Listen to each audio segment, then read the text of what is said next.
ഇവിടെ അവാർഡിന് അർഹതയുള്ള വേറെയും ധാരാളം ആളുകൾ ഉണ്ട്. എന്നേക്കാൾ അർഹതയുള്ള പലരുമുണ്ട്.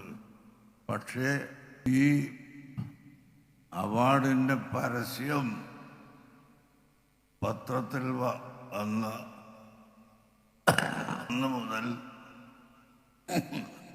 എൻ്റെ അടുത്ത് പല ആവശ്യക്കാരും അതിന് മുമ്പ് വരുന്നത് പോലെ തന്നെ പെൺകുട്ടികളെ കെട്ടിക്കാൻ, വീടുണ്ടാക്കാൻ, ജപ്തി ചെയ്തു പോയ വീട് തിരിച്ചു വാങ്ങാൻ, ഇങ്ങനെ ആവശ്യങ്ങൾ പറഞ്ഞ് ഞാൻ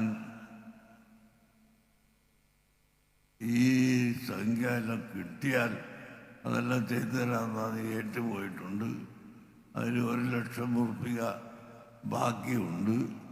അത് നമ്മുടെ ജാഫർ സഖാഫിക്കും പല കുട്ടികൾക്കും കൂടി കൊടുക്കുകയാണ്. ഈ അവാർഡിൻ്റെ